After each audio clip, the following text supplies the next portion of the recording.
টাকা কই পাই এখন আমি?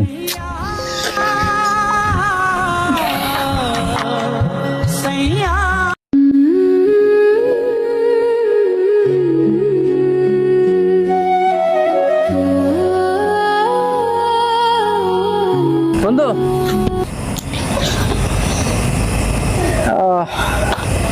এনে তো 10,000 টাকা।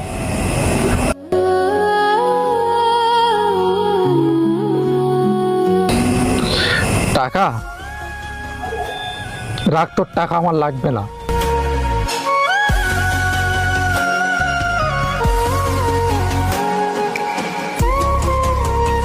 তুই কান্না করতেছিস কেন?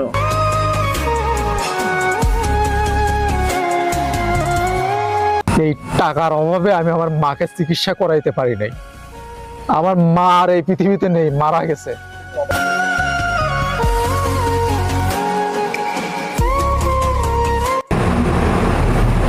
মনে আছে সেদিনের কথা? তুই বিপদে পড়ে আমার কাছে আসছিলি 10,000 টাকার জন্য।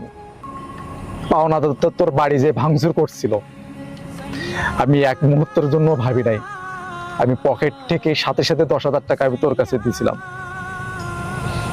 তারপরে যখন আমার মা অসুস্থ থাকে,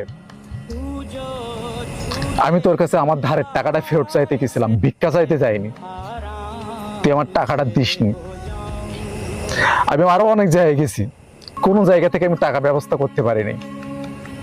টাকার অভাবে বিনা চিকিৎসায় আমার মা এই দুনিয়া থেকে বিদায় নিল।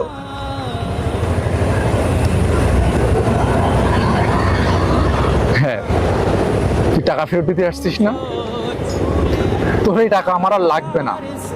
এই টাকা আমি তোরে দান করে দিলাম।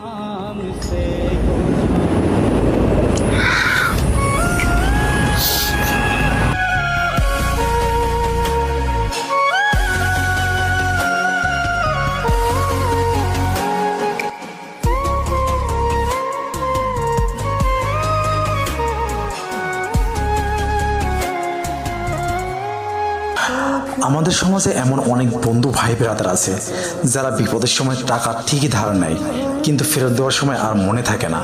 একটাবার ভাবুন তো, যার কাছ থেকে টাকাটা ধার নিছেন তারও তো টাকাটা প্রয়োজন হতে পারে।